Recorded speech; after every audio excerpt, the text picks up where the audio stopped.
Hello guys, kung sakali gusto mo ibenta at ilipat ang pagmamayari sa ibang tao ng iyong sasakyan sa taong bumili nito, alamin mo muna kung saan matatagpuan ang mother file.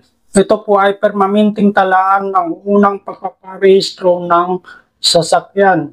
Alamin sa video na ito lalo na sa mga baguhan na hindi pa nakakaalam dahil ituturo ko po sa inyo kung saan matatagpuan ang mother file para sa MB file number 1803 ay matatagpuan po sa DLRO California Garden Square Unit R20-21 Cluster Anaheim, California Garden Square DM Guevara Barangay Highway Hills, Mandaluyong City. Ito po ang contact number nila kung sakaling lumipat po sila.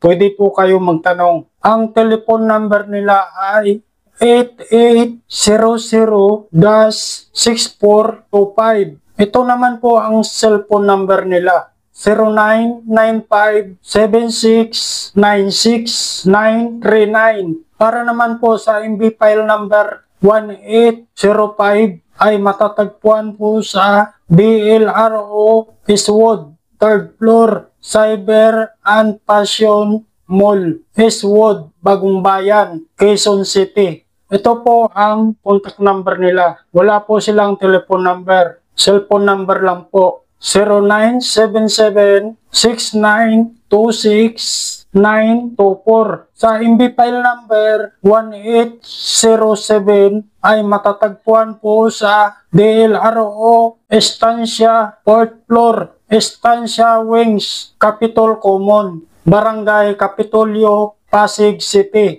Ito po ang cellphone number nila. 0962-317-3548. Sa MB file number 1359 ay matatagpuan po sa DLRO Pacer Mall, Quezon City, Quezon Avenue, QC Upper Basement, Quezon Avenue, Corner, Roosevelt Avenue, Quezon City. Ito po ang contact number nila.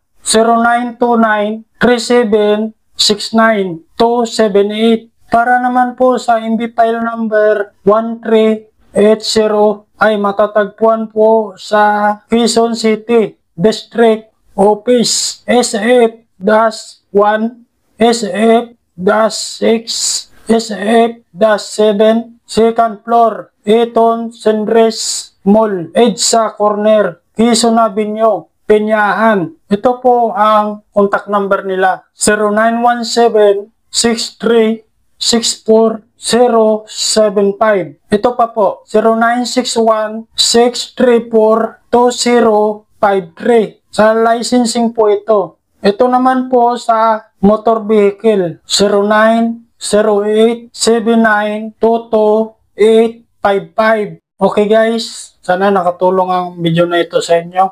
Hanggang sa susunod ko ng mga video. Maraming salamat po. Hanggang sa muli. Bye-bye!